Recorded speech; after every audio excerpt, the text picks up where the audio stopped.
global situation that impacts on the lives of people, institutions, and communities that we sought to engage and be in solidarity. That is why, as we prepare for the second IPB World Congress, Peace Congress in Barcelona on October 15 to 17, to which we invite you all to join us as we sought to reimagine the world and act for peace and justice. There is no stopping despite the pandemic. Our roundtable today on US-China relations seeks to look at the challenges and prospects of disarmament in Asia-Pacific. This is part of IPB's year-round webinar RTD series on peace and disarmament. Our format is quite simple. We have requested our main speakers to speak for 15 minutes each, and our commentators are given 5 to 7 minutes. Then we will proceed immediately to an equally important part of our session, the Q&A and the discussion. We will end with the closing remarks by Philip Jennings, IPB's co-president. We welcome you all for taking time out from your busy schedules, ready to learn from our speakers. This is a roundtable discussion, so it is our hope that we will have interesting and insightful discussion today. We are fortunate to have speakers and commentators who are experts, engaged scholars, researchers, and activists as well.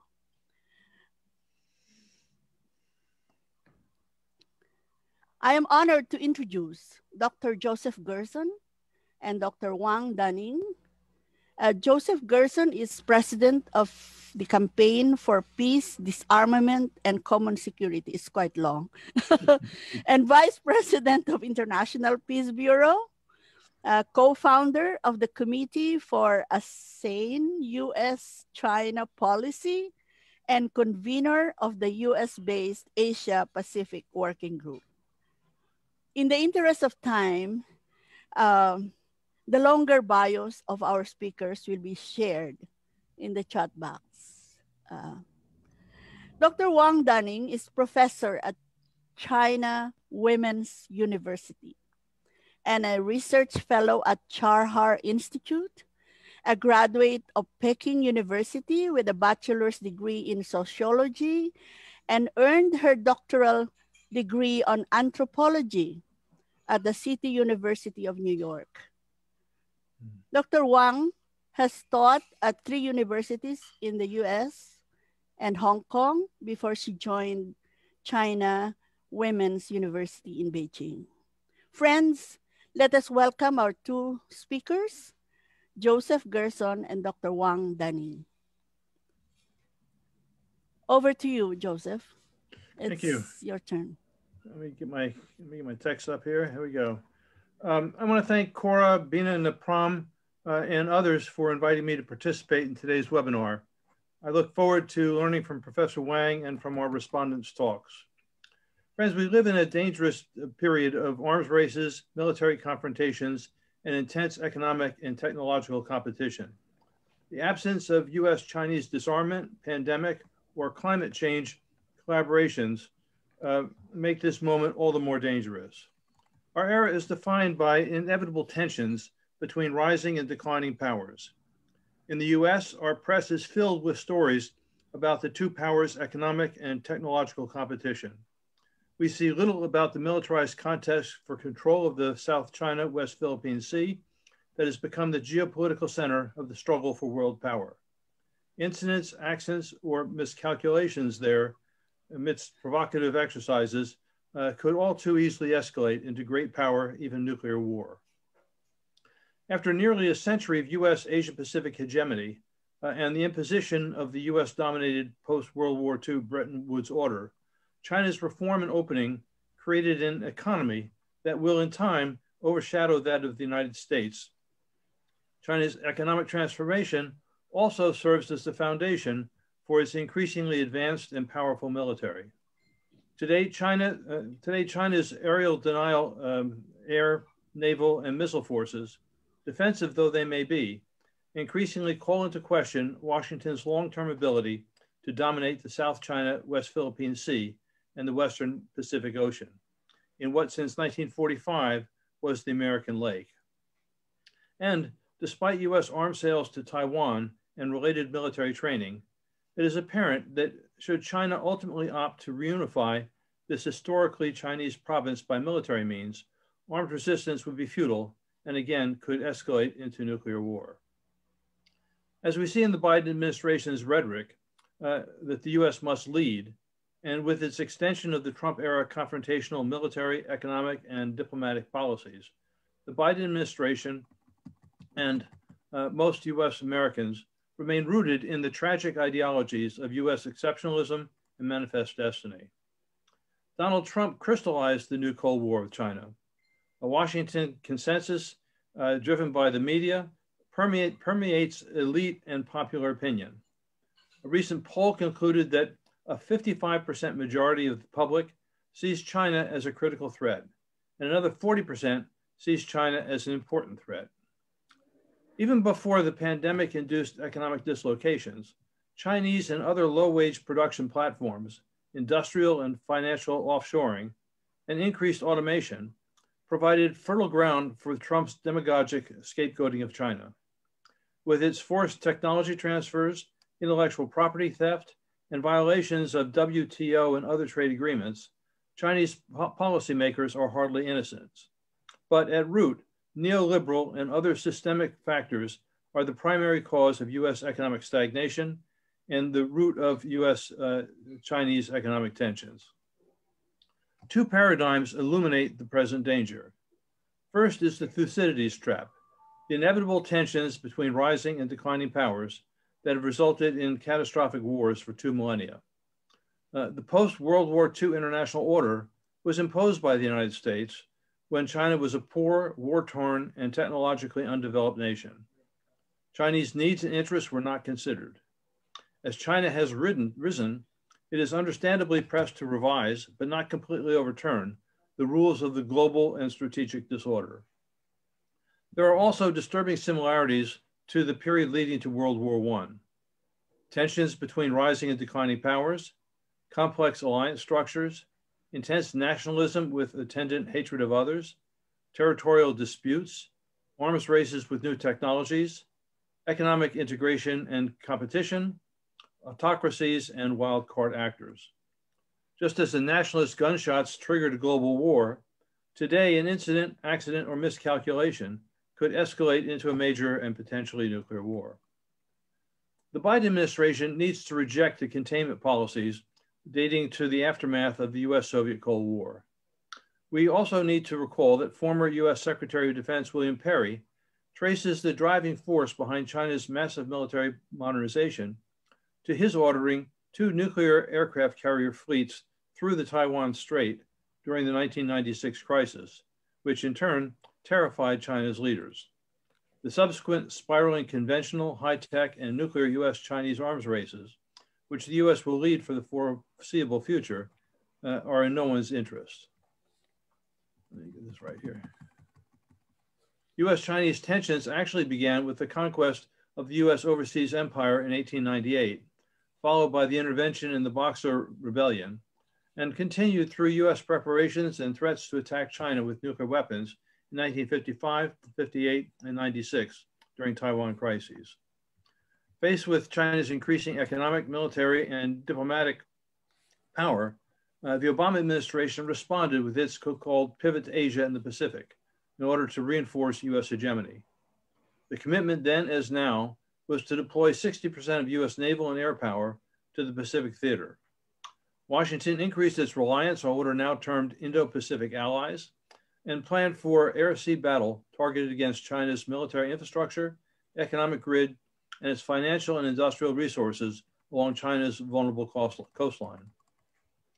The Trump administration doubled down on this containment policy with Secretary of Defense Mattis's 2018 National Defense Strategy that in turn shapes all US military planning. Washington reduced its military commitments to the Middle East, and in the last months of Trump's rule, NATO fell in line by taking the first steps toward adopting the NATO 2030 doctrine, which makes containment of China one of the alliance's two major priorities. Europe is not fully aboard, though, as we saw in the recent EU-China trade deal. It should be noted that even the Pentagon recognizes that China's defining military doctrine is strategic defense. Encircled by hundreds of US military bases and by the US Navy's 7th Fleet, China has expanded its South China Sea defense perimeter with its 9-line territorial claims and construction of military bases on disputed rocks and islets in total disregard of other nations with legitimate territorial claims and in violation of international law. In the imperial tradition of all great powers, China is mimicking the United States Monroe Doctrine and its domination of the Caribbean Sea. Even as China has become the world's second largest military spender, we should remember that its military budget is 1/3 that of the United States. It has no first use nuclear doctrine, not that a retaliatory strike would reduce the danger of nuclear winter. It has an estimated 260 nuclear weapons compared to roughly 1,500 deployed weapons by the US and another 4,000 stockpiled. In addition to its South China, West Philippine Sea islet fortifications, China has just one foreign military base in Djibouti, as compared to the hundreds of the United States that nearly encircle China.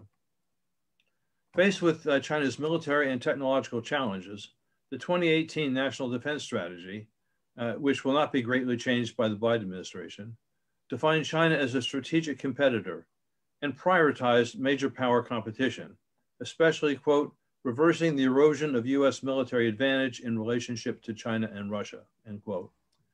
The strategy mandated modernization of US nuclear forces, command, control, and communications capabilities, advanced munitions, and investment in technological innovation, including research into advanced autonomous systems, artificial intelligence, and hypersonics. That's a major area of where the arms race is going forward. The strategy provided the rationale for massive increases in US spending for postmodern weapons acquisition and the deepening expansion of US military alliances, most notably the US, Japan, Australia, Indian Quad, but also reaffirmation of the US ironclad commitment to its alliance with South Korea, its military backing to Japan in the Senkaku Dayo Island contest, and defense of Philippine interests in the South China West Philippine Sea.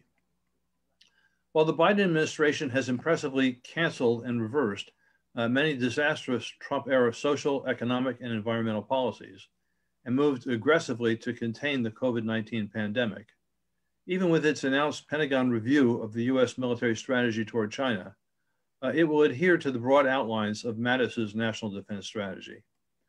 Biden has repeatedly insisted that the US, quote, must get tough, end quote, with China.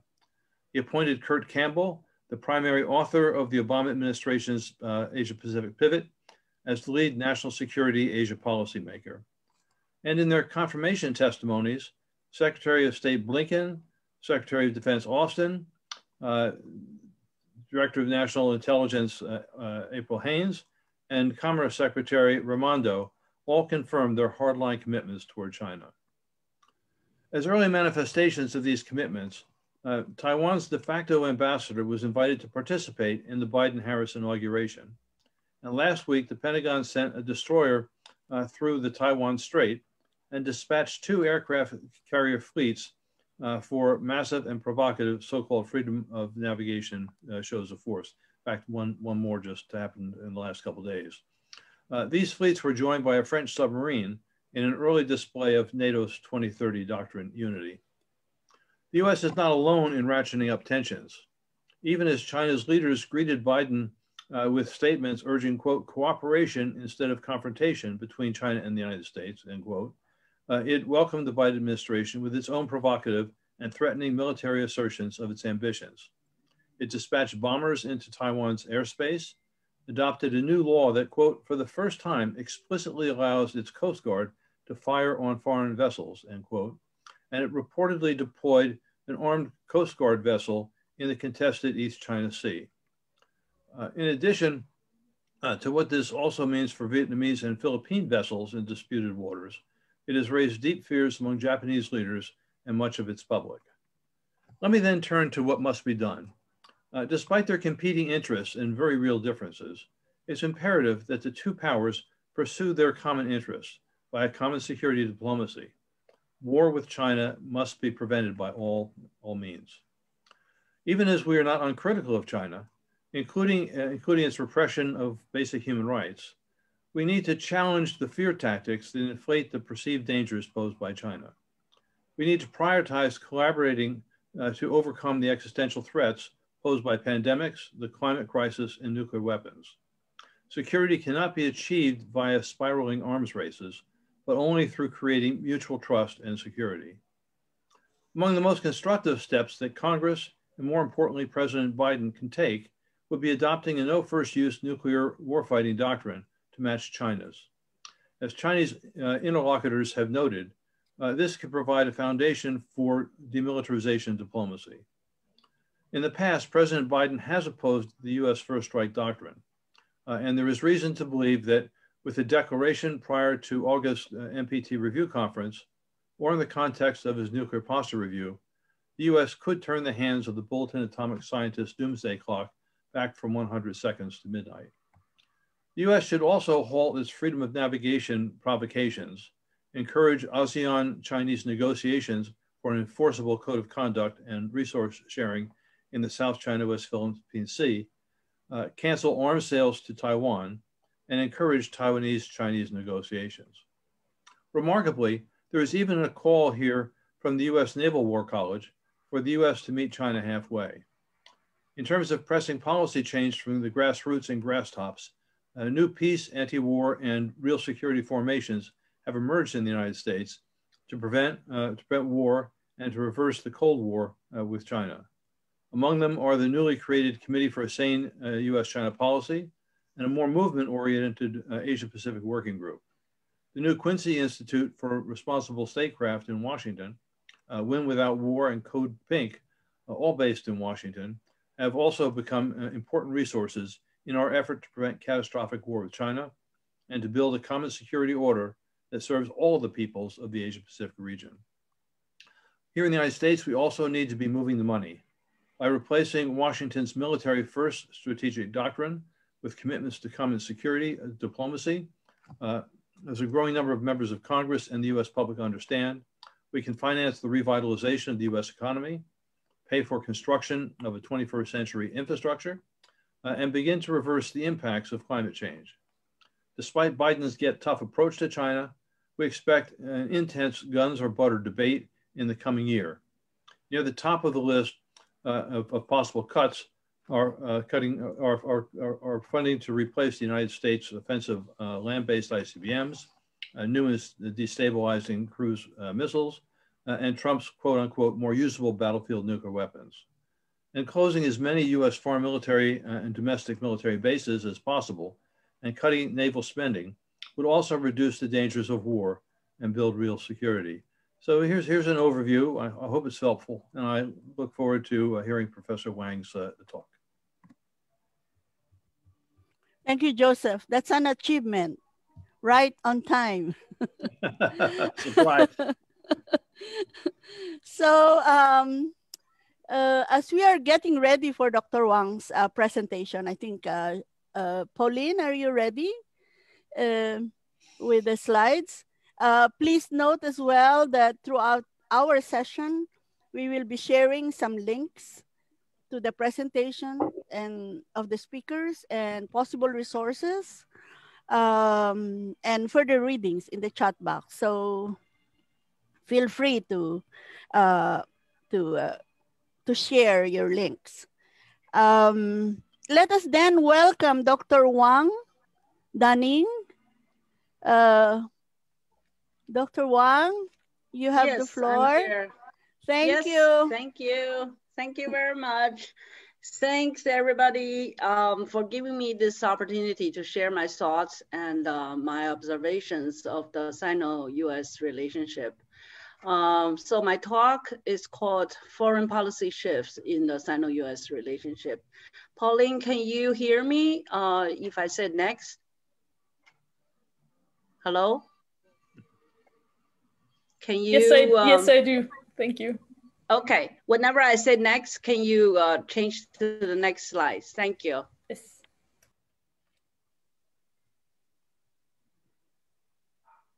Next, yes. Okay, I want to thank Dr. Gerson for his wonderful talk, because sharing his talk and reading his talk before this meeting give me many other ideas. So at the end of my talk, I add a new session to form a dialogue with Dr. Gerson. But at first, I'll present my own thoughts and ideas about the Sino-US relationship. So America is back. When Biden entered the White House with the declaration that America is back, the new administration intended to reclaim its respectable global leadership with the following 3 steps. First, unite democratic countries. Second, return to the international organizations and agreements.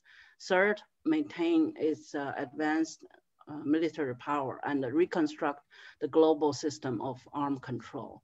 With this background, its policy towards China changed too. The previous keyword used to describe China as the China's threat has been replaced by the China's challenge. Sino-US decoupling also disappeared. Instead, the US intends to work with China and other Northeast Asian countries in dealing with the denuclearization process in Korea Peninsula. Next. Even though the discourse has changed completely, the new administration maintained its harsh attitude towards China with the same purpose of containing China. In the new administrative rhetoric, China is now the strategic competitor. Different from the previous version of full confrontational enemy, this leaves more room for multilateral cooperation, but at the same time, more room for competition too. Next. In practice, the new administration adopts different tactics that can be described in the following 4 areas. The first area, more multilateral work instead of unilateral confrontation. In other words, the US will form a unified effort with its allies in urging China to follow the international rules. The second area, more emphasis on the competition in science and technology.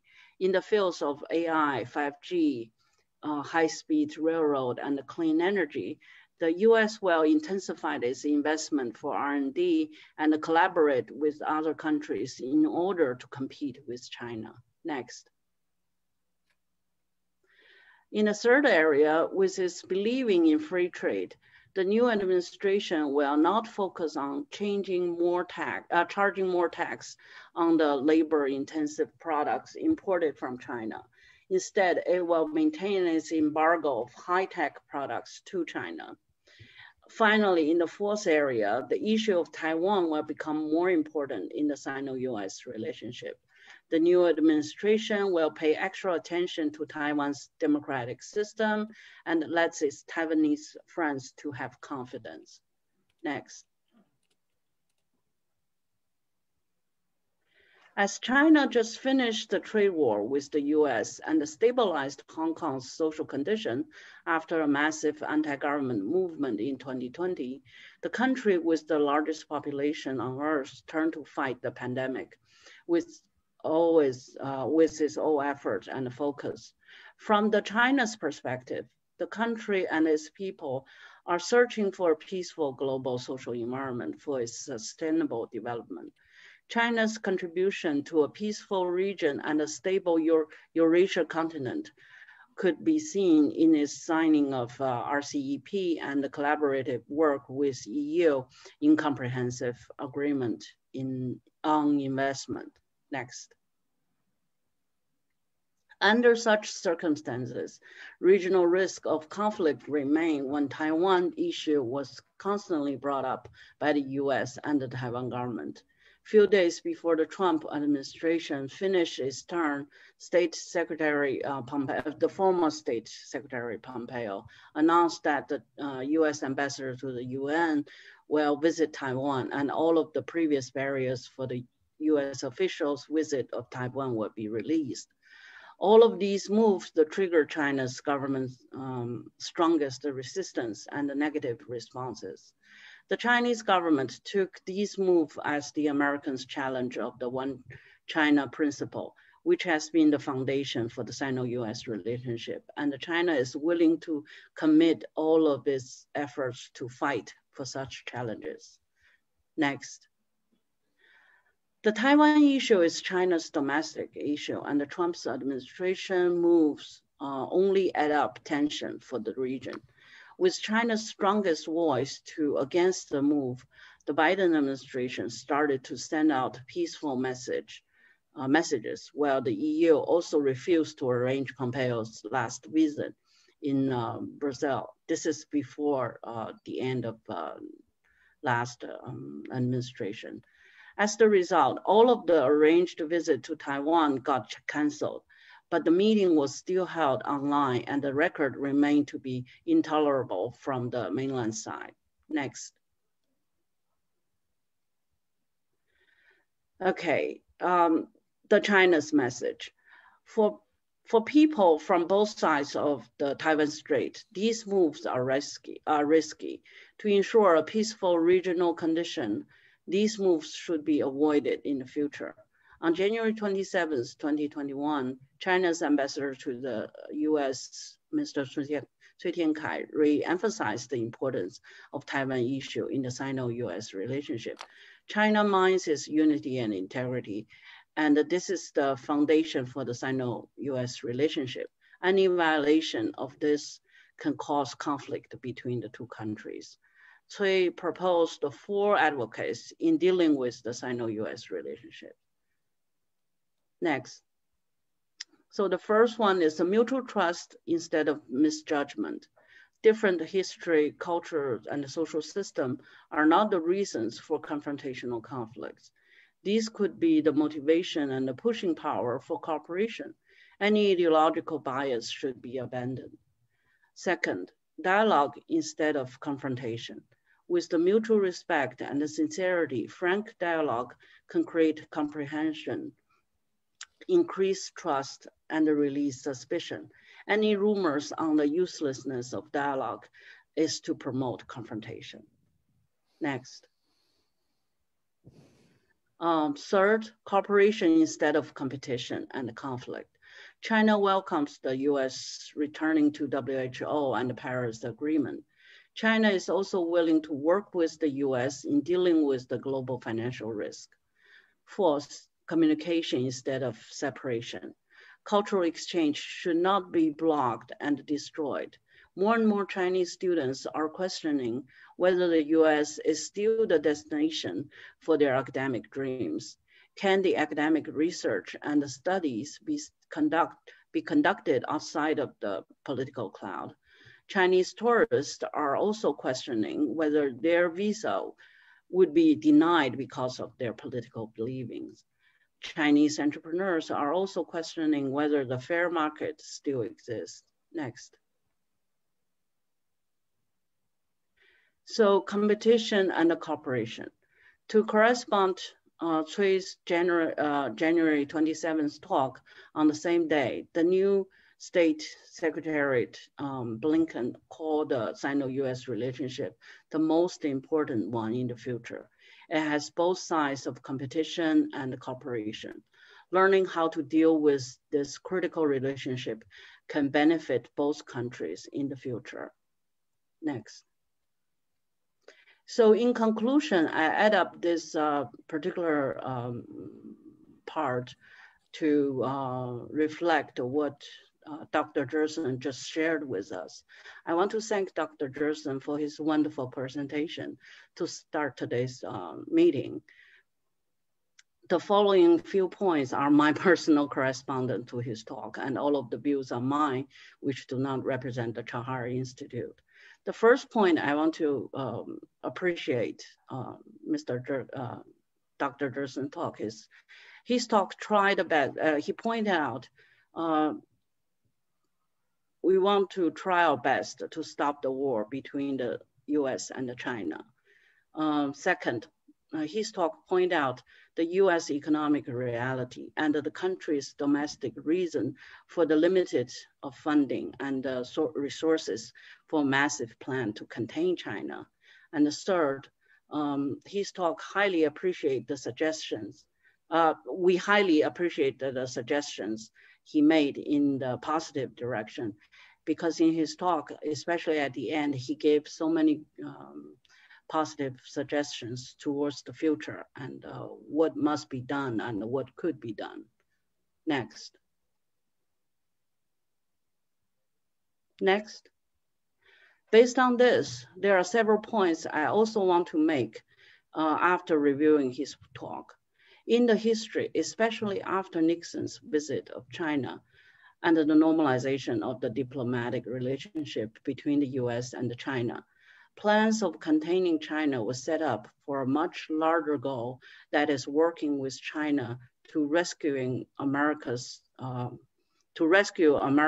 from its economic crisis. With China's cheap labor pool and a massive market, working with a reforming and opening China pulled the US out of the economic crisis in the 1970s and intensified its globalization effort in ending Cold War. Reviewing the Sino-US relationship for the last 5 decades, we can clearly see how the US benefited from this plan and how the world benefited from this as well. If we say that containing China was part of opening, excuse me, I don't want to see this, yeah. If we say that containing China was part of opening China, changing China was more of the original design. To change China from an authoritarian country to a democratic country has always been the purpose. Next.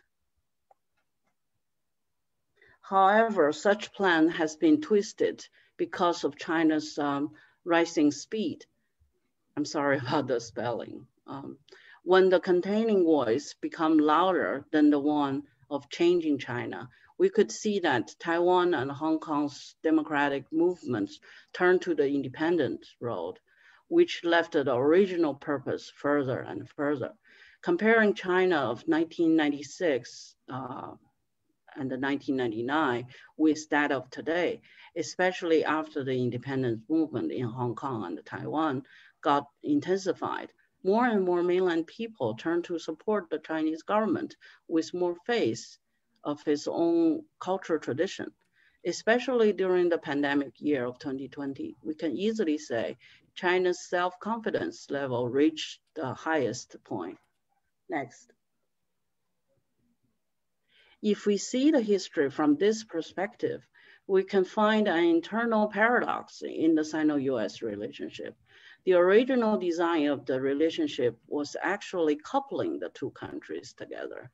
At one point of time, there was even a call for America-China, which is the combination of American and China. And it's the fundamental reason why today's decoupling plan easily failed. Just this week, China surpassed the US to become the largest trade partner with EU, while China has already been the largest trade partner with ASEAN and Japan. All of these economic performances need to be reviewed when we talk about the military containment. China is no longer the one in 1996, and China is extremely firm with its Taiwan policy.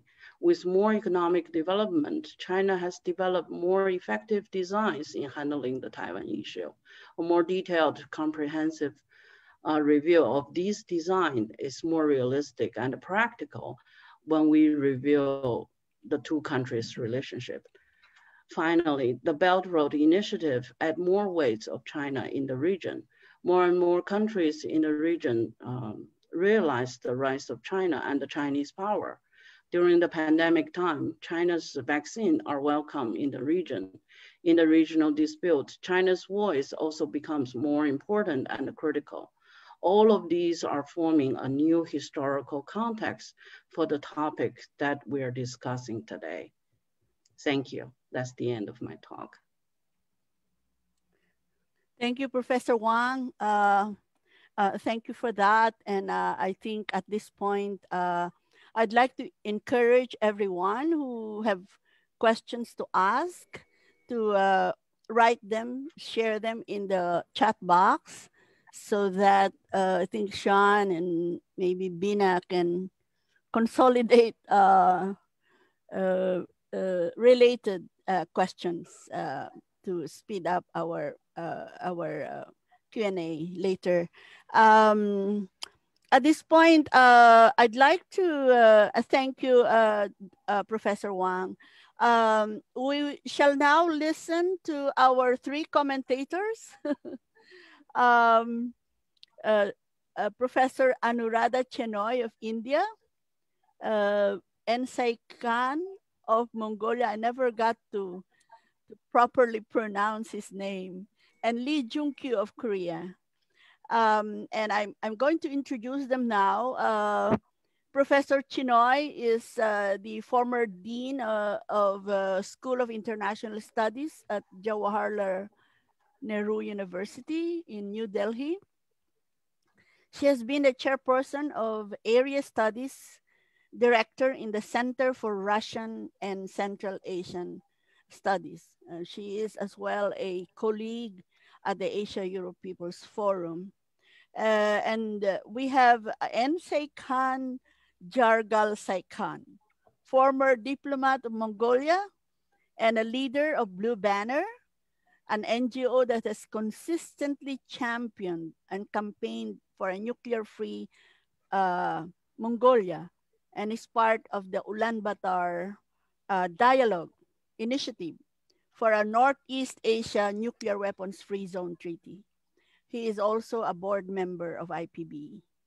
And last but not the least is Lee Jung-kyu of Hanshin University, University of North Korea Studies in Seoul.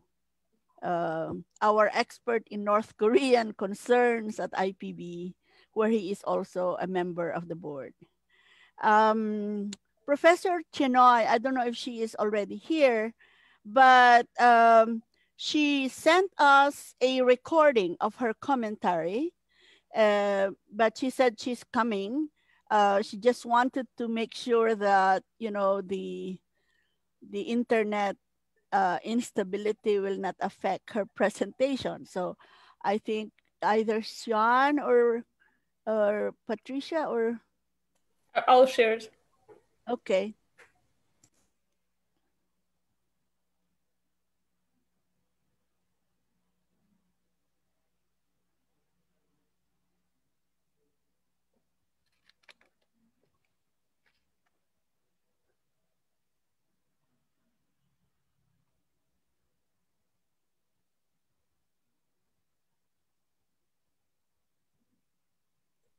Paulina, it seems we have a problem. The video is not, did not come up. Just give me a second.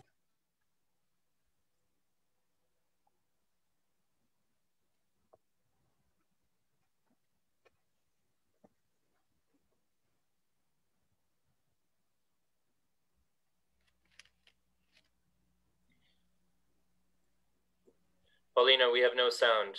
Make sure to click the check mark when you're sharing the screen to share the sound as well.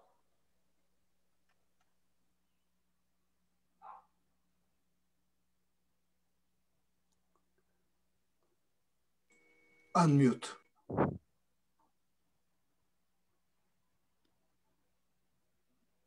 Excellent presentations by Joseph Gerson. Thanks to the International Peace Bureau for organizing this excellent webinar, where we've had two excellent presentations by Joseph Gerson and Professor Wang Danning. Now, I would situate Can you speak a little bit louder, please? In three major contexts of existential threats. Louder, please. And the pandemic and the inability of states to have handled this, as we've all seen. Second, the climate and ecological change and damage. Third, the deepening economic inequalities and large parts of the world being situated in poverty, and nuclear catastrophe and its possibility. Now, in the midst of all this, you have the building of US-China lethal competition on almost all fronts: economic, military, technological, and a search for hegemony, where the US, as the prevailing hegemon, is on the offensive to maintain this, and China is reactive and defensive. This has been argued by both papers and by other scholars in the field like Walden Bellow, Achin Vinayak, and many others. So while this narrative has changed somewhat from Trump to Biden, yet the strategic containment of China remains at the core of US policy. And I would agree with how Joseph has analyzed this. Now this is, as is evident, is leading to an escalation in the arms race, military confrontation, and intense economic and technological competition. There is an absence in collaboration in key issues for humanity, for global health, whether it's climate, vaccine, and especially disarmament. There is really no thinking on how these are related or should be tackled by these great powers. And further, I think as Gerson has underlined, there is no agreed rules of engagement, and the issue of Taiwan and Indo-Pacific can escalate at any moment. Now, both the presentations move from analysis to very viable possible solutions, which I think the peace movement should take up. Professor Wang Danning uses China's ambassador to the US's Sui Tianqi's framework, where he lays down a kind of a theoretical framework that there should be a sympathetic understanding of perspectives of each nation. For example, the US should understand the One China policy. And if you see historically, US-Chinese relations in the past were built on this understanding, though every now and then the US would pressurize China on the issue of Taiwan or Hong Kong or Tibet, etc. That's understandable in the democratic framework, but for the sake of moving forward for world peace, I think one cannot really intervene in changing another country's system. So there needs to be an empathetic or at least understanding where US and China need to work together, for example, with the issue of Taiwan, as opposed to enhancing a military competition. One example is, for example, how China has worked with the EU to improve its relations, to trade, to de-escalate confrontation, to link up with the RCEP and such trading alliances. The second proposal, which theoretically, Professor Wang Danning also uses, is that there should be dialogue and not confrontation. This is key to any bilateral relation or dispute. Spiraling and escalation has never been helpful in history. And therefore, there is a need for cooperation instead of competition. In addition, I think both papers actually very correctly present that there is a need for the US to reject the policy of containment and to avoid the conventional and nuclear and high-tech arms race between the two. And the US needs to really, and I agree with Professor Gerson and what is evident also in Professor Wang Danning's paper, that the US needs to halt its provocations under its kind of policy of freedom of navigation of seas. They should move towards understanding a proper UN law, international law on the seas, where both parties should understand and agree to this.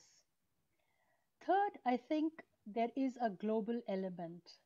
ASEAN and South Asia need to also be part of this de-escalation and accommodation of various great powers, since the time has come to recognize the multipolarity, not just as far as economic powers are concerned, but that the military hegemony is existentially damaging, an existential threat to the world.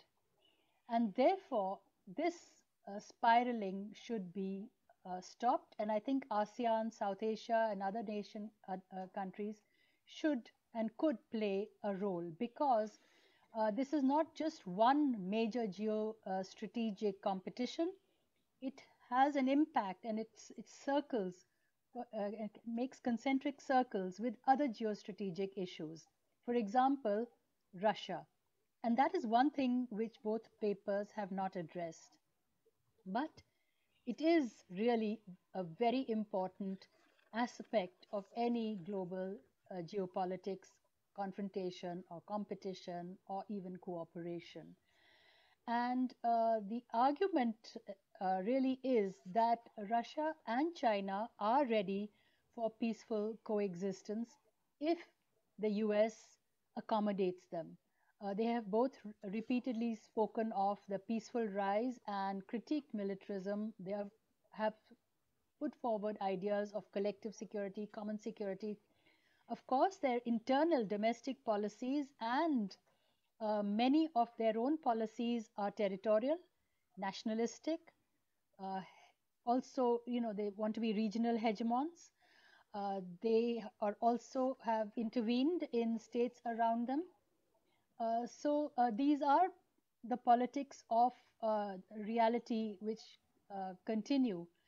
But nonetheless, even despite this, I believe, just like our two presenters have put forward, that we need some accommodation. The world needs it. Humanity needs it. At the moment, this existential crisis, this has to move into some direction, and the ways forward are for the US to cancel arms sales to Taiwan, to encourage China to have negotiations with countries with which they have confrontations. And the US also needs to step down from its strategic offensive. So thank you very much. And I think it will be appropriate if the peace movement takes up these issues.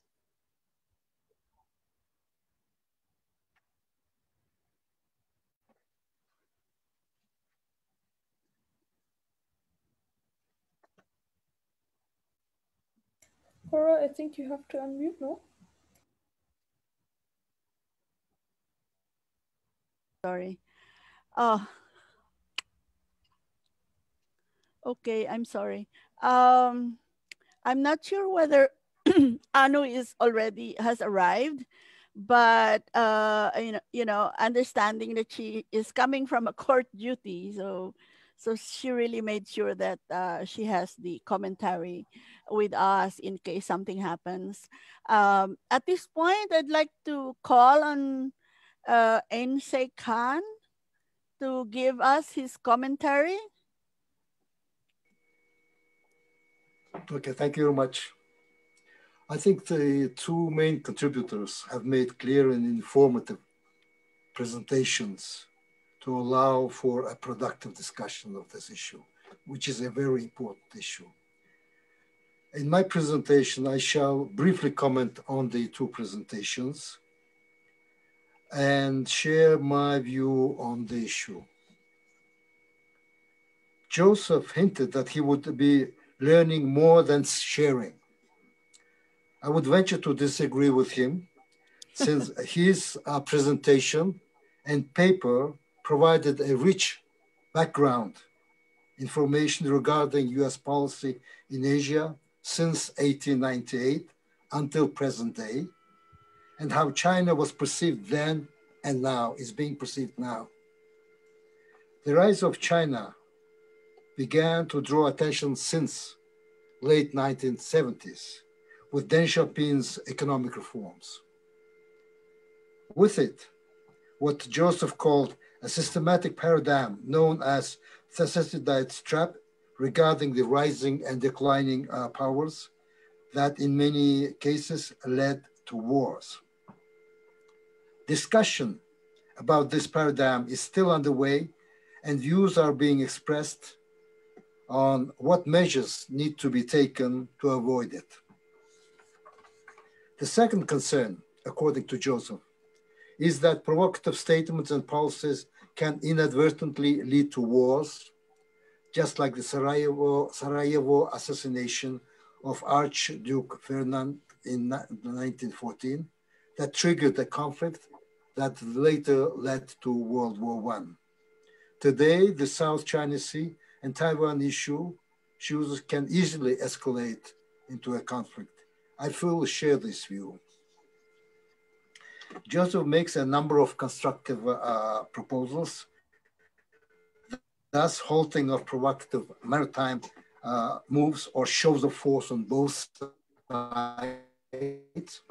I underline on both sides, encouraging an enforceable code of conduct and resource sharing in South China Sea, and adopting the non-first use policy by the, in my view, are not insurmountable, in other words, doable, and would contribute to prevent living under the so-called necessary evil and promoting confidence building. Dr. Wang's presentation on foreign policy shifts in Sino-Chinese relationship is also a very constructive paper. The new US administration statement that the US is back is seen more or less as a continuation of previous policies with some softening soundings and approaches. Like China, the world is looking forward to seeing what is really meant by the US is back. According to Dr. Wang, China sees the following four areas of competition and possible confrontation. Multilateral cooperation, in which the US will try to involve its allies and partners on its side. Second, competition in science and technology in such areas as artificial intelligence, 5G, high-speed road, clean energy, and so on and so forth. Third, on the other hand, embargoing of high-tech technology and products to China, which is seen as a deliberate act of discrimination. And fourth, raising the issue of Taiwan, which is meant to pressure further China on its sovereignty issue. China, it seems, is ready to compete with the US in the first two areas. As to the Taiwan issue, it hardly sees that issue negotiable, since it sees it as an internal affair and violates the One China policy. I have 3 minutes left, so I'll share my views on some of the issues that were reflected in the two papers. In his presentation, Joseph has made reference to the 1982 Palme Commission's Common Security Report on disarmament and security, which affected positively, I would say, the prevailing Cold War climate in Europe and in the overall transatlantic relations. though the Commission focused mainly on disarmament-related issues. However, it led to greater trust and opened the way for discussing and reaching agreements on other areas of cooperation, known as the second and third baskets of CSCE, which in its turn allowed progress in the first basket that included confidence-building measures and issues of security and disarmament. In the case of Northeast Asia, as we all know, no one doubts that one of the most pressing issues is denuclearizing the Korean Peninsula, which would benefit not only the Korean nation, but the entire Northeast Asian region. There is general agreement on this, yet the devil is always in the details.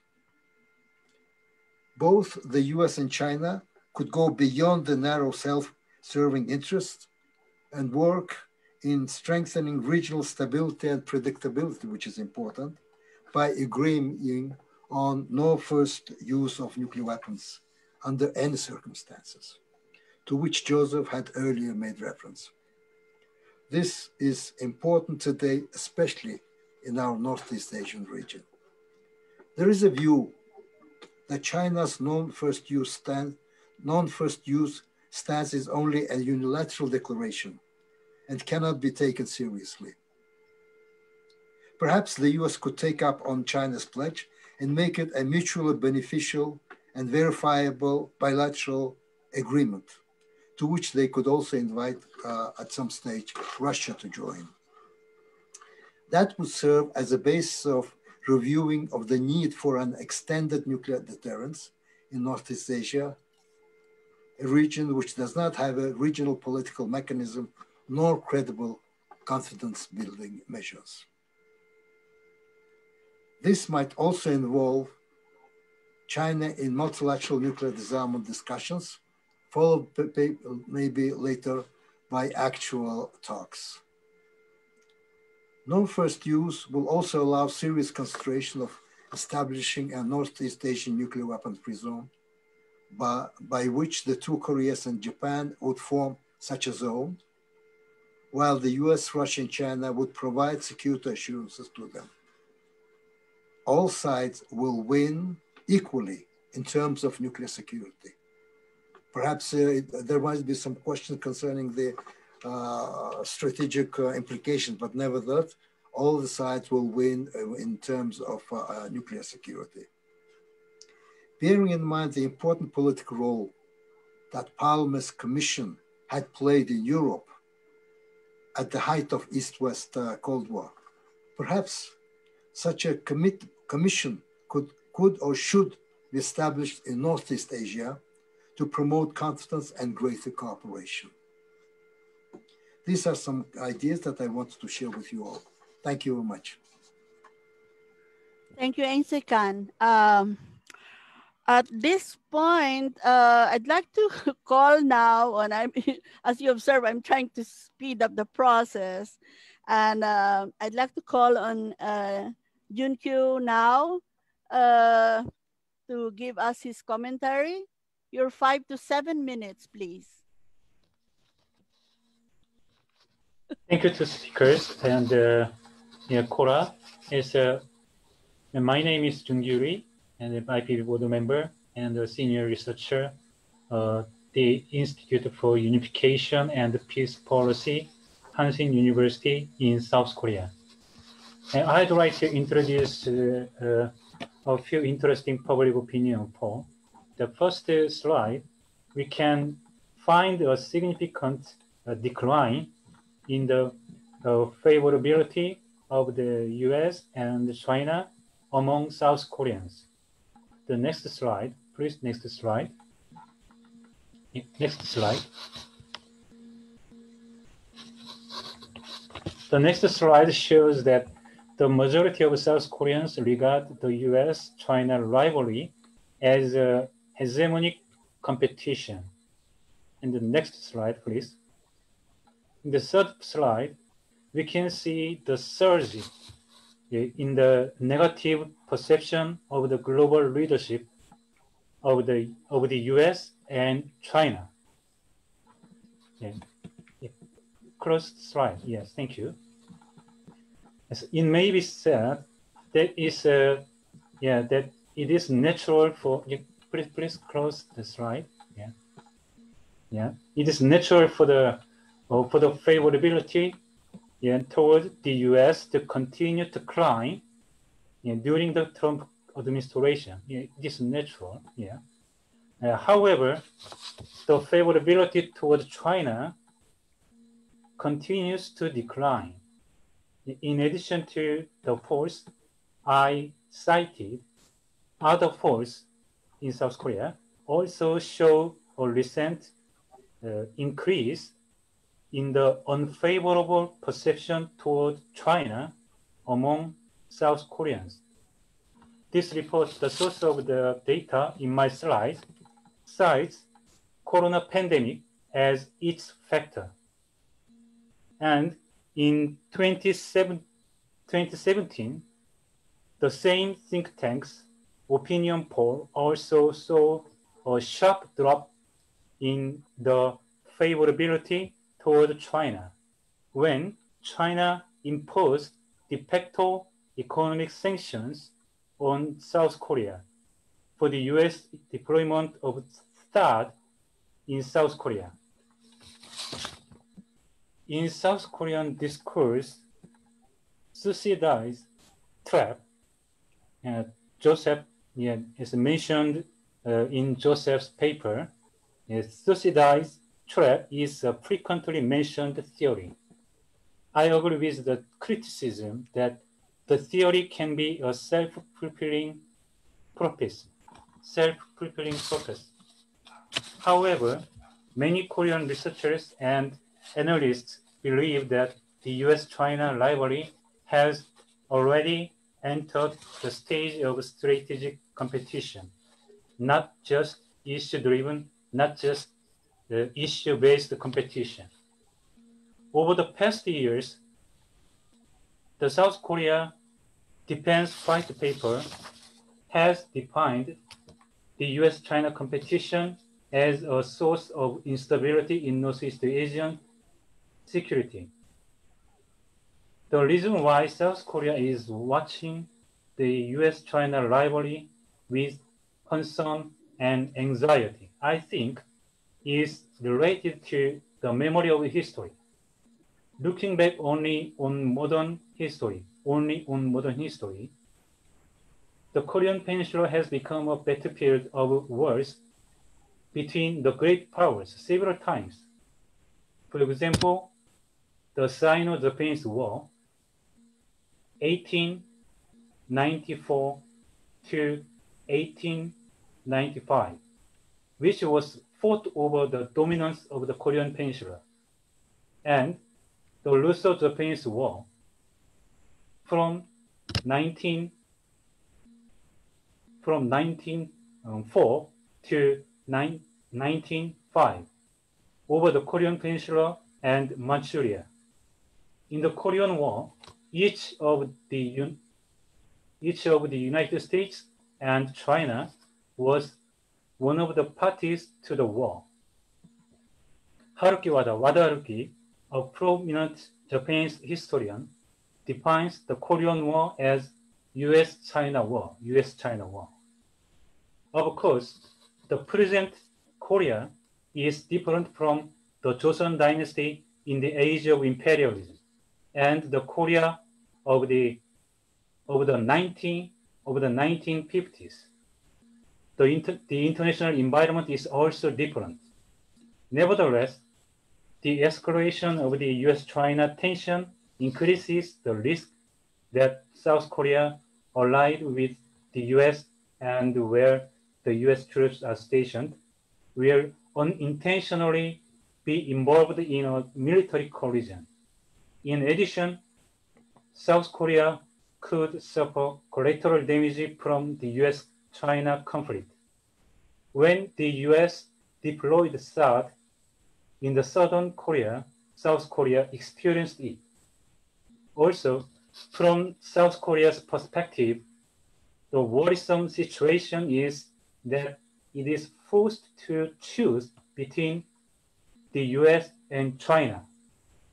For example, QUAD, Quad or Quad Plus, which is envisioned as Asian NATO or Indo-Pacific NATO by the US will lead to the reproduction of the Cold War bloc confrontation and aggravate arms race in this region. South Korea and China are closely connected economically and culturally, including human exchanges. Above all, the cooperation of the US and China is necessary in Korean peace process. Using time constraints as an excuse, instead of the conclusion of my comment, let me ask you two questions. I fully agree that the concept of common security should be recalled in the US-China relations that carries the risk of military collision, and in the Asia-Pacific, especially East Asia. If so, what role can and should civil society or people's movement play? I think we should go beyond. Good relationship is good. In fact, the concept of common security includes not only cooperation and mutual trust, but also, furthermore, arms reduction, non-military security, defensive defense, security independence, and so on. The concept is also extended by meeting with comprehensive security that encompasses hunger, unemployment, and socio-economic disparities. Common security can be a transformative concept. In that sense, wouldn't there be a role of civil society or people's movement based on universal values such as peace, nuclear abolition, justice, human rights, and ecology? And second is the analysis that China's military moves are the responses to US strategy, i.e. defensive, reactive. It is an analysis that can be agreed to a certain extent. In fact, the US often takes provocative actions in the South China Sea, one of the flashpoints. However, apart from the dimension of the US-China relations, China's military moves could be seen as a kind of expansionism for regional countries around China. The path to security dilemma is always a repetition of action-reaction that occurs when military moves, which a country claims to be a defensive measures, are perceived as a threat to other countries. Thank you. Thank you, Junkyu. Okay, we're done with the presentations and the commentaries. I think that we shall now, someone is trying to get in. So Sean, please. We shall now move very quickly into the open discussion. And, you know, we have a lot here, questions that have been asked. And I'm not so sure which one we should be taking up. But I saw that Professor Takao left a question before he had to leave. And I think I should begin with that and read that to you. He did not give a particular mention any particular person who should be answering it. Where is it now? Sorry. Okay. Oh. Sean, what is it? It's Takao asked, could I ask any one of the speakers to comment on the prospects of ending the Korean War? Could China and the US cooperate on the issue? Thank you.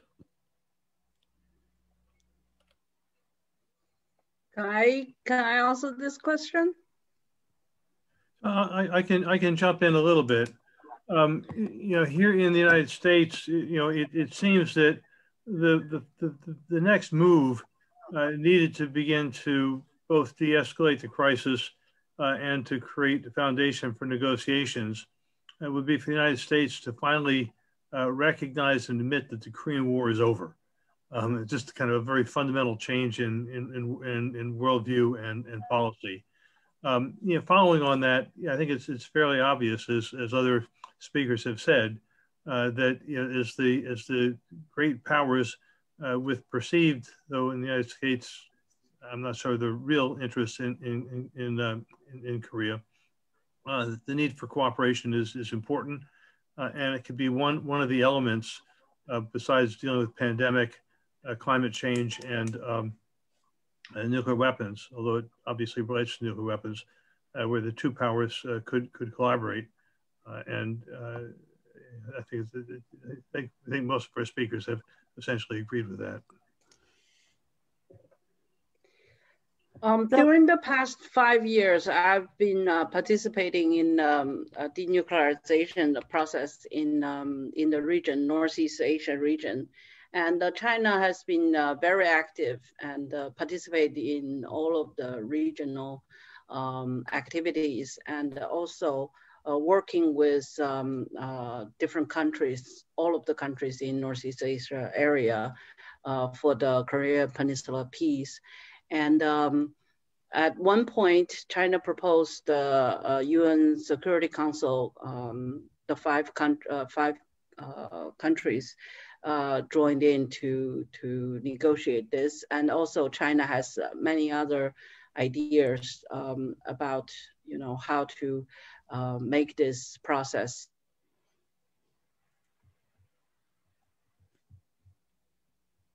very positive attitude towards the thing, and treat this as a very critical issue in the region. And for that purpose, China is willing to work with the US closely, yeah. Can I ask another question while Dr. Wang is there? So yes. you have said that you have proposed in the Security Council to the 5 permanent members about this issue. What was the reaction of other 4, so that we would know their reactions to your proposal? Thank you. For this was proposed by Ambassador Shen Guofang during one of the meetings in Beijing back in 2019, before the pandemic. And I don't have any following news about this proposal. So if there's any positive move, I would like to know, and I would also want to share. I can also share with you, but unfortunately, I don't know anything after that. I was there when Ambassador Shen proposed this, but that was in the February of 2019. Yeah. During a meeting in Beijing. Was that the meeting of the P5? The annual meeting they have, the nuclear weapon states? No, it was a small meeting. It was hosted by Charhar Institute, and during the Belt Road Initiative, it was during the period China hosting this Belt Road Initiative International Conference. And there was a small scale meeting hosted by Charhar Institute. And during that meeting, Ambassador Shen Guofang proposed this. Okay, thank you, Dr. Wang. We shall now move on. And there's a question here for Joseph Gerson. Question is, do you think that Biden administration will be able to overcome, to stop the war in the Middle East, no? The influence of influential corporations such as arms merchants. So this came from Dr. Mahbub Hussein. Yeah, so as I responded in the chat, I think a really central question in this regard is going to be whether or not the United States and Iran can move to revitalize for the United States to essentially rejoin the JCPOA, the nuclear agreement with Iran. It's a really very urgent issue because my understanding is that with the elections coming in Iran, the expectation is the hardline government will likely come in. And the thought is that the agreements have to be made before then.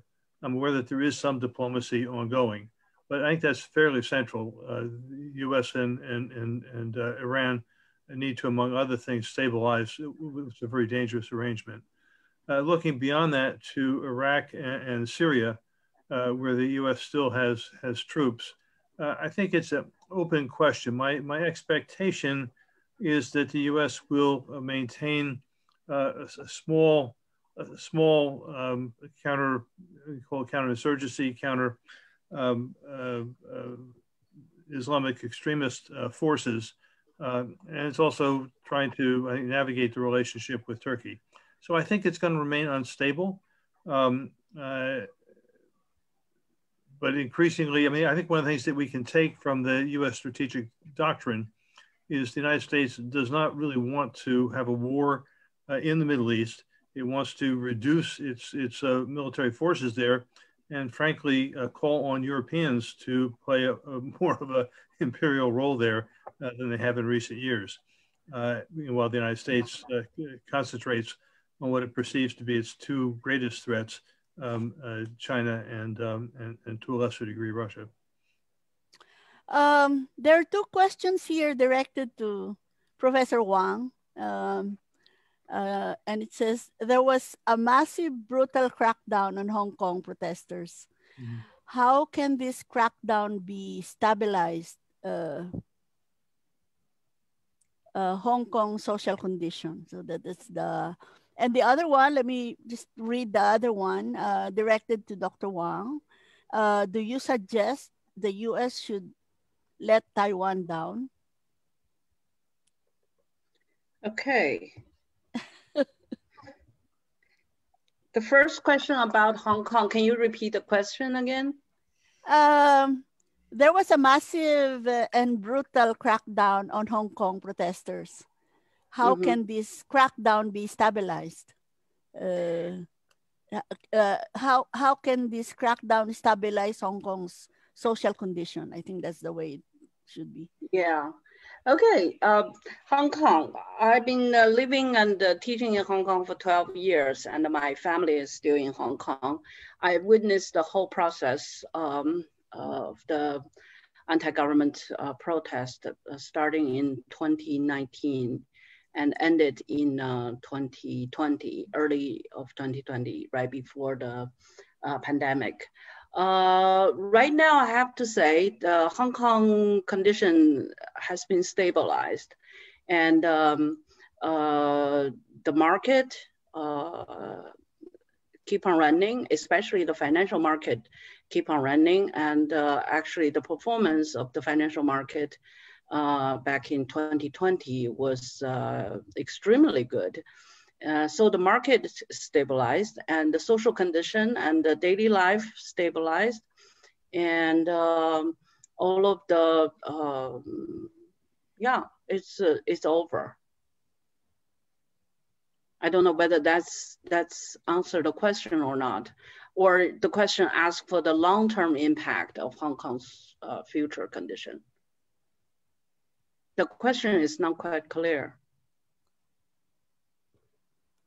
I think the question was asked by Bina. Bina, can you elaborate? Yeah. Be more elaborate. I can give you lots of answers. I can give you lots of reports about Hong Kong. Can keep on going. I can talk about this. Sorry for the interruption there. Bina has had to leave. She had to attend another meeting, but I think, and unfortunately, she's not here to back me up on this, but I think it's up on you saying that the situation was stabilized, but I think she was expressing in the stabilization due to, in her words, a massive and brutal crackdown on the Hong Kong protesters. Well, I don't know how would she describe this brutality or at what level it should be described as brutal, because the crackdown, from what I observe and also from many of my friends' observation, it's not, you cannot use the word brutal, because the Hong Kong police force perform excellent professional conduct in maintaining the social order, even during the riot. Because later on, compared to what happened in the US, in the Capitol Hill, and also the Black movement, the civil rights movement started by the Black population. Also during 2020, the level of police officers' performance, I don't think you can use the word brutality to describe it. And also, as the result of the social movement, the mainland government issued the national security law, and that helped to stabilize the Hong Kong social condition. And also in the long run, it helps to stabilize the Hong Kong social condition.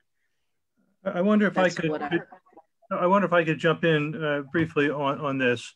You know, I think you know, this part of the discussion kind of illuminates some of the challenges in building the kind of relations that we hope to have between the United States and China, because you know, there are, as I said in my talk, some very real differences.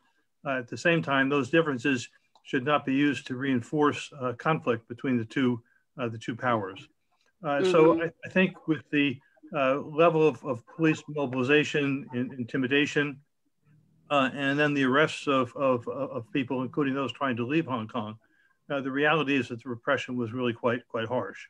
And I think one of the differences that we have is, as Dr. Wang was stressing, the importance of social stability, social order, as opposed to, on the one hand, commitments to democratic process, democratic values in terms of human rights. And you know, here in the United States, I mean, the reality is that the resistance of Black Lives Matter and many people in response to police brutality here, police impunity, you know, was an expression of trying to overcome racism and its brutal responses. And I think the demonstrators in Hong Kong were not trying to seize the central government as we had here with the Trump-inspired effort at a coup d'etat. So I think that the situation is quite different. The other thing I would point to is that my understanding is that the agreement between China and Britain for the transition of Hong Kong was to be over a period of 50 years. That, you know, that China would ultimately consolidate its control after 50 years, and there would be one country, two systems. And you know, the recent Chinese policies in Hong Kong seem to be a violation of that. And among my concerns, is this undermines the possibility of constructive negotiations and peaceful process with Taiwan, because in Taiwan, I think the the belief that a one country, two systems arrangement can be developed, has been undercut, undermined here with the developments in Hong Kong. And it's going to take a lot more work. The other piece that I would say, responding to Bina's question, is I'm still in a process, I'd say, of learning and exploring how best to deal with the situation in Taiwan. On the one hand, historically, clearly, it's been certainly under Chinese influence. The other reality is that since 1895, it's been cut off from the mainland. That's more than a century. And so a somewhat different culture has emerged, especially as people there overcame the Chiang Kai-shek dictatorship in Taiwan and built a more democratic society. So I think we have to do deeper work to explore what kind of foundations, what kind of basis of both a vision for an end result and possibly the negotiations, what they would look like. I think a lot more work needs to be done. And my hope is that both powers will back off from the level of military confrontation that they're building over Taiwan. Thank you for your feedback. I want to address the two issues to clarify what I just said. One thing is during the Hong Kong anti-government movement, the mainland government is very specific about to differentiate the independent movement from the democratic movement, because for the independent movement, especially because of the one country, two system framework, mainland China has a zero tolerance towards the independent movement. And for the protesters who raised the independent issue and who use this as the movement purpose has been punished after the social movement. So that's the differentiation. Mainland government draw a very, very clear mark to show that it has zero tolerance. And talk about Taiwan based on the Hong Kong issue. Hong Kong has been used as a model because the returning of Hong Kong to China and the creation of the one country, two system has always been treated as a model, hopefully set up the model for Taiwan, negotiate with mainland or reunited with mainland, or whichever way you want to describe it. But especially because of the 2019 to 2020's social movement in Hong Kong, the mainland China, especially the population, the mainland China's population become indifference towards the so-called democratic movement because the independence ingredients. People think democracy is only a camouflage or a kind of a slogan, but actually work for the independent purpose. So this is a setback for the democratic movement, even within China, because China has been, like what I said in my paper, changing China has always been the long-term purpose from an authoritarian country to a democratic country, and Taiwan and Hong Kong use it as model. But in the long run, the picture has been changed, has changed. And now if you conduct a survey among the mainland population, whether democratic system worked for China, people who start to have suspicion and who have a negative attitude would definitely increase because of what happened in Hong Kong, what happened in Taiwan. Thank you. There is a very important question here, which I hope both of our speakers would be able to respond. It says here, one issue of large importance for the US-China relationship moving forward will be cybersecurity and combating espionage, misinformation, subversive actions. How can a common cybersecurity policy be established between the US and China? Just to say, in this regard, I wish I was more of a techie, because I think it requires quite a bit of technological knowledge. The two things I would say, my colleague Michael Clare, who with me has created the Committee for a Sane U.S.-China Policy. He's also on the board of the Arms Control Association and the Military Affairs Editor at The Nation. He's been doing really quite intense work on the, especially the AI arms race, but it's all interrelated here. And I think there's efforts here to begin exploring what can be done in terms of, I want to say, a mutually beneficial agreement. I think we're going to have to, in order to really move toward those serious negotiations and discussions among people who know a whole lot more about technology than I do, I think we're going to have to first move to develop greater trust between the Chinese and U.S. states to provide a foundation for negotiations. But clearly, whatever would come out of such negotiations would need to be verifiable. Professor Wang? Yes, I'm not the expert of cyber technology, but from the national security perspective, my observation is after the 2019 Hong Kong anti-government movement, China actually tightened its security law and national security rules on all different issues. Cyberspace is one of them, because because what happened in Hong Kong, everyone in the world watch it from the mass media, and China treated so seriously domestic even within China, within the mainland. There is a very important question here that is directed to Junkyu. What does the South Korean people think of the possibility of China increasing its influence over Korean politics? Jun? Oh, yes. Yes, it's very interesting discussion in today's webinar.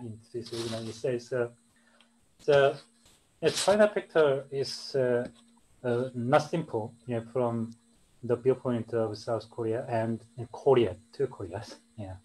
But as you know, South Korea is heavily. South Korea has been heavily influenced by the U.S., not China. But anyway, China is. We need. South Korea has been closely connected with China. Economically and culturally. As I mentioned. My comment is, and we need the cooperation of the U.S. and China.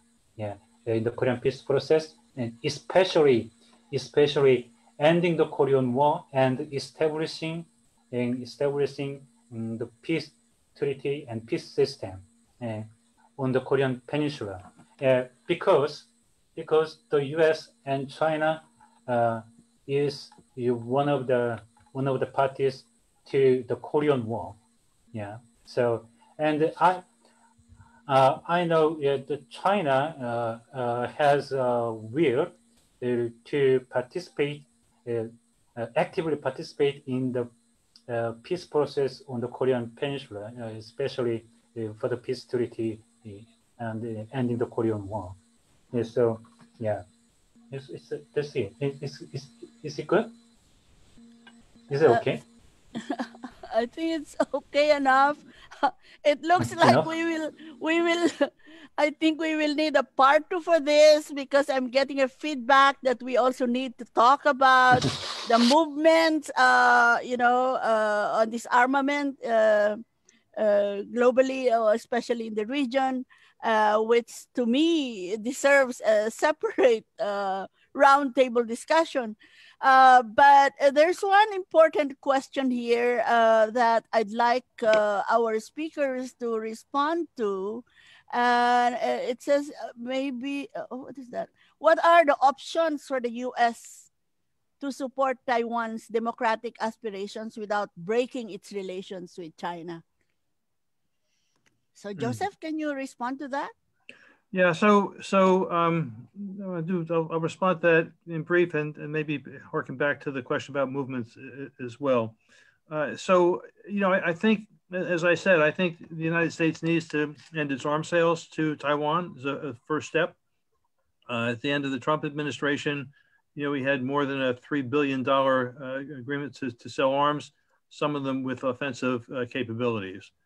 So clearly an important step that could be taken would be to do that. And I think, as I said in my talk, to encourage negotiations, recognizing that they will be quite difficult.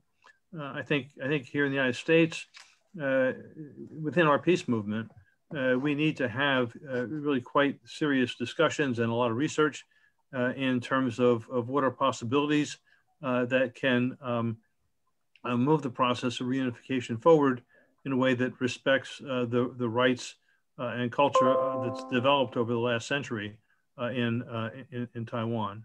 Let me just jump back to the former question, Cora, because I think it's important to say that here in the United States, after resisting engaging with developments and wars and subversion by the United States in the Middle East, the U.S. peace movement with the Afghanistan war, the invasion of Iraq, and so on, became, if you will, deeply rooted in dealing with the forever wars in the Middle East, and its knowledge of developments in Asia, the Pacific, and certainly India have been minimal.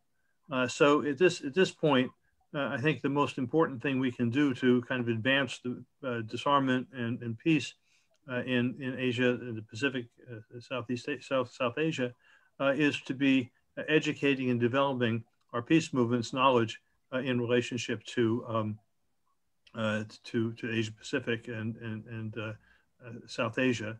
And we do have a number of areas which I laid out in my talk around pressing for no first use, which is increasingly widely supported by really across the whole peace movement, and the range of other activities, South China Sea and so on that I mentioned.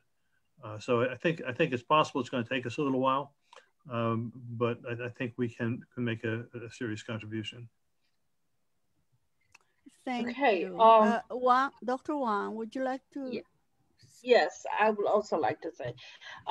So we spent the whole night, majority, like most part of the night, talk about containment and containing China. I want to twist the perspective a little bit because I want to ask, to what level US really need China in this region? Because yes, instead of confrontational, we have to think from the cooperative perspective, because China is definitely becoming stronger. China is totally different from 1996. And China is engaging in the region in all different kind of ways, Belt and Road Initiative and ASEAN's RCEP and work with EU. And all of these economic activities, you can deny it. You cannot deny it. And also China is very active in terms of fighting pandemic and also working with international organizations. And also very active in Korean Peninsula issue. So all of these things, US cannot ignore it because from what we saw, the Trump administration, the unilateral work failed. And the Biden administration want to come back to the unilateral, but still emphasize working with other countries in terms of developing research and the development in the high-tech field to compete with China. But whether that's possible or not, you know, during the trade war, we already saw the Trump administration try all different kind of way, try to block China economically, but failed. Every step, China has very effective strategy to fight with during the trade war. So instead of asking how can we do things without China, I think it's time to ask the question in which way we need China. At what level we really need China's help. Because for example, the Korean Peninsula issue, I can't imagine any peace procedure can move forward without China's cooperation, right? And let's face that reality. If that's the reality, and Burma is also a neighboring country of China, and let's face this reality. China is big, China is developing, and China is rising. And if you want to have a regional peace in East Asia, you have to work with China, period. If I could jump in again, you know, I think we've moved past the Trump unilateralism, which is hopeful, and my expectation is that while the Biden administration is clearly committed to trying to maintain its primacy in Asia and the Pacific, I don't think it's committed to decoupling or fails to recognize China's role in the region. I think part of the challenge to us, I mean, when I first was studying international relations a long time ago and was a classmate of Bill Clinton's, I think the second sentence out of our international relations professor was that the study of international relations is analogous to studying the rules of the game among mafia families. And I think you know, we can't simply celebrate great power collaboration and imperialism. I mean, with South China, with what China has been doing in the South China West Philippine Sea, has to be recognized as imperialism, which is parallel to what the United States has done on its southern border to maintain, you know, quote unquote stability and to maintain markets. So I think we have to approach these issues with a degree of complexity. That we are absolutely committed to ensuring that there's no war, to affirming that economic dependency or integration, say between ASEAN states and China, is not reason for China to be able to roll over the cultures and governmental systems and territorial interests of some of these countries. So I think we have to proceed in a complex way, recognizing degrees of ambiguity, recognizing that great power relations have to be respected, which is why we talk in terms of common security, but also that we talk in terms of people's rights and national rights beyond that of the two great powers.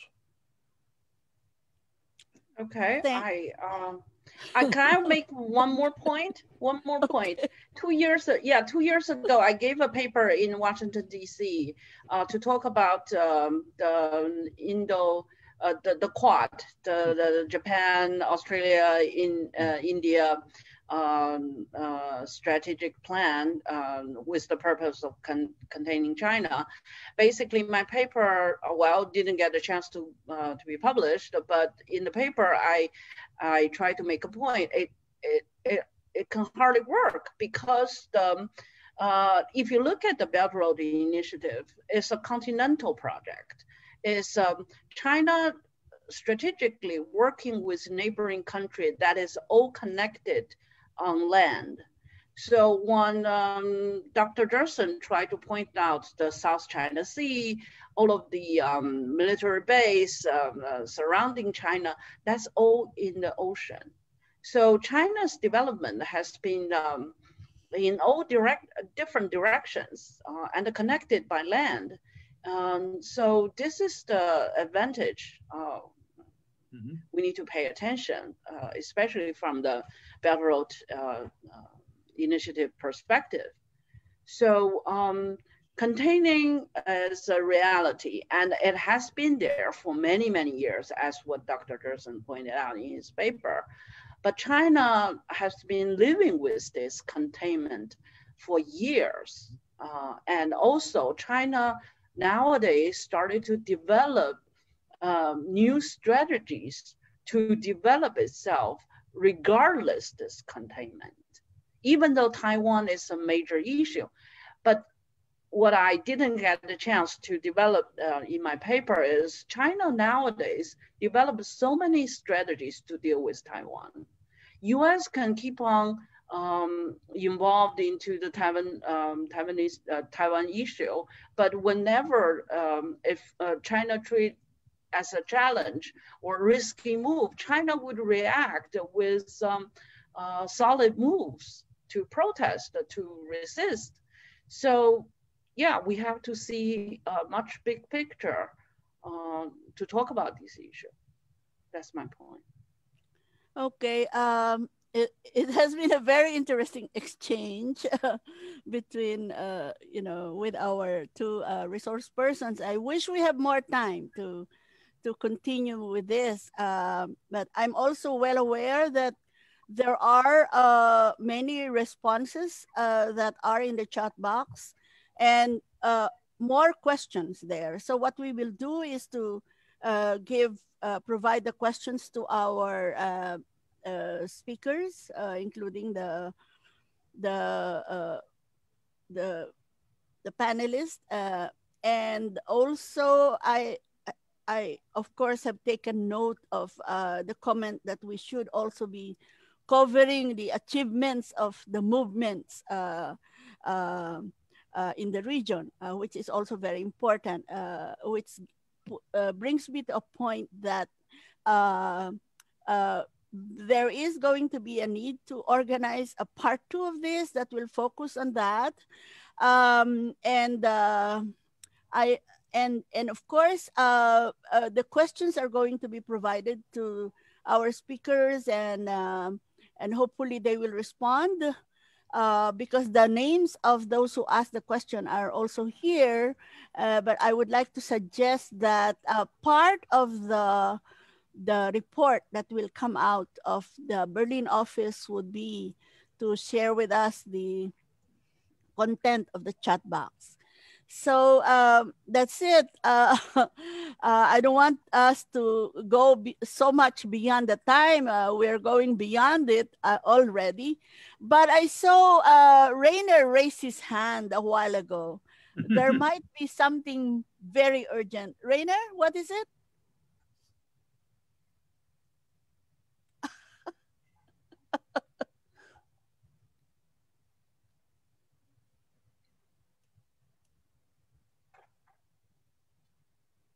No, Cora, I don't want to open the door again. And I think we need to follow up of this discussion. It was a highly interesting discussion. And I'm thankful above all for the controversies in the discussion. I think you should give the floor to Philip for his wonderful final remarks. Okay, now I'd like to welcome Philip, our IPB co-president, to give the closing remarks. I always suspect that it's actually a call to action. Yeah, well, thank you, Corazon, for giving me this opportunity to close this fascinating, demanding, illuminating, and controversial session in some respects. Thank you, Professor Wang Danning. You are very welcome in this community of the IPB. It is very good that you could join us, very good that you could share your insights with us, and that your opinions are very closely adhered to, respected. Mutual respect is very important as we build this new world which we are demanding. Thank you, Joseph Gerson. I like the fact that you said the Trump era is over. We hope so. And the language and the confrontation that he brought to that role, I hope we never see him again active in geopolitics or even national politics. Thank you, Professor Shinoy. Thank you, Byung-Chul Lee. And thank you, Eng Sai Kan. A number of comments about the IPB. IPB Asia. It is vital that we continue this new visibility, this new vitality that we have in Asia. It is a recognition by the IPB of how this world is changing. When we look over our shoulder, we see a North Atlantic centrism, if you like. And what we're trying to do is to globalize this message, globalize this movement. And in Asia in particular, we've made a focus on the Korean Peninsula, on Hiroshima and Nagasaki, of course, is longstanding. On Northeast Asia, we have an active group. And this week we had a very lively and very meaningful conversation about Myanmar. It is clear this is just the beginning of this China-USA conversation at the IPB. You know, the IPB, we are 130 years old. We are independent. We criticize everybody. No one is left untouched by the analysis that we have, whether it's China, whether it's the USA, whether it's the UK. We have this independence because we are fixed in peace. We see the dangers to peace. And when we see these threats escalate to the level that they have reached today, we have to speak out. But we have to speak out on the basis of understanding. This commitment to peace is real. And when we call out human rights issues, it doesn't mean at the same time that we don't want to have a conversation about to resolve these matters, whether it's Hong Kong, Taiwan, or the Uyghur situation, and now in Myanmar. Reference has been made to Thucydides, and he describes a theory that when a great power's position as hegemon is threatened by an emerging power, there is a significant likelihood of war between the two powers. It is our job to make sure that this principle does not emerge in practice. And I think this talk of emerging power with respect to China has to stop, because China has arrived. China has arrived on the global scene. We can't ignore China. We can't pretend we have an adolescent on our hands. We have an economic power, a military power, a growing geopolitical power, a growing power in terms of the economic integration that you have. So therefore, the world has to reconcile itself, if that's the term to use, that we have a new situation. The doomsday clock is still 100 seconds to midnight. And we are faced with existential threats of climate, of nuclear weapons. And we have this new worry. And that we do see this great shift. But this great shift has to have a virtuous end to it, or goal to it. When the foundations are shaken like they are being shaken, when the tectonic plates are shifting, this is not a time, I would say, for provocation, no time for saber rattling.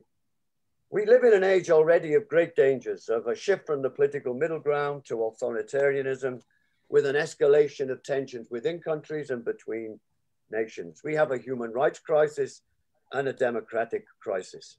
This has to be a time where the call to action has to be constructive engagement. I don't like this talk of strategic competition. You know, strategic competition is not a strategy for peace. Strategic competition means tension, means conflict, means exaggerating differences. And it also means that sometimes competition has no limits. We've heard it today. The strategic competition has geographic implications, South China Sea, Taiwan, and elsewhere. Economic implications, technological, political, and even more so on the nuclear weapons dimension. Competition leads to escalation, leads to danger, leads to risk, and the same applies to military expenditure. So we have these fault lines for peace which are present, and that we see competition as one as dividing as opposed to healing. Why can't we talk about responsible competition or strategic responsibility as opposed to strategic competition? Strategic in the sense of trying to reach more common positions or harmonious ways to resolving issues. I think for the IPB, it raises a number of issues. Asia dimension, we have to continue this path of increasing our work, increasing our profile, increasing the exchanges that we have. This has to include China. Professor Wang, I'm sure Rainer will be talking to you afterwards. How can the IPB begin a relationship on the peace agenda in China? It's my Joseph honor. said we need to know more. We need to understand more. We need to get the history more. I've taken delegations to China. The first time I went there, it was all about iron rice bowl to feed our population. The second conversation was, Jennings, Walmart is in China. What are you doing about the fact that Walmart is breaking the union rights of Chinese workers in the country? So I think for the IPB, and I say this in a spirit of goodwill, we need to understand more China. We have to be in China, discuss with China, engage with China. I don't know what forms that will take. Professor Wang, we look to you for help. We at the IPB like this idea of common security. We already have another dimension working in our work to revisit the Palmer report. We're talking to the Olaf Palmer Institute. The Common Security Report said a blueprint for survival when it was published in 1982. What does a blueprint for survival look for the planet without the Asian dimension, without the China dimension? So what can we do to contribute to that conversation about common security in the region? And we're serious about this, to bring about de-escalation and confidence building. I think at the end of the day, we have to recognize the USA and China are both powerful, and our responsibility and our security of mankind depends on responsibility being what characterizes this relationship. Responsibility to planet and to people. And that's why I mentioned this point of strategic responsibility. Nuclear weapons, no first use.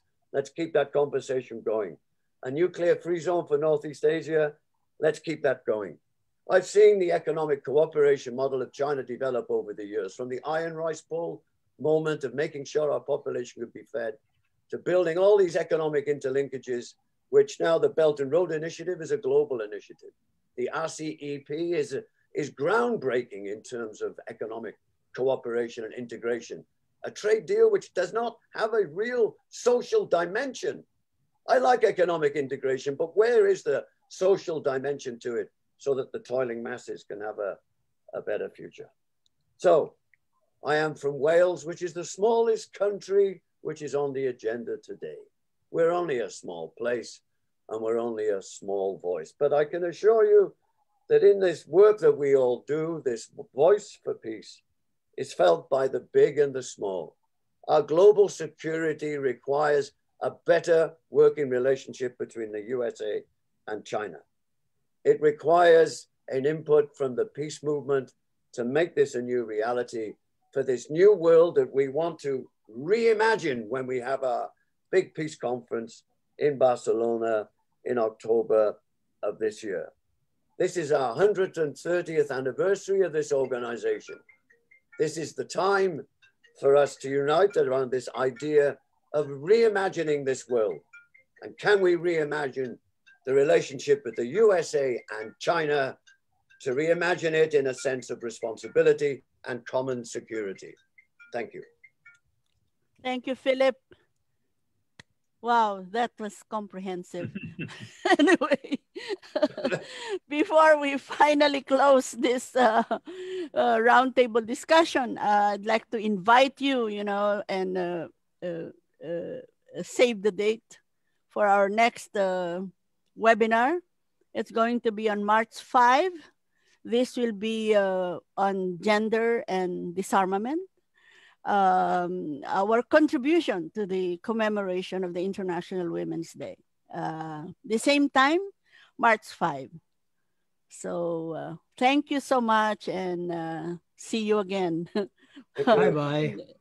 Bye-bye.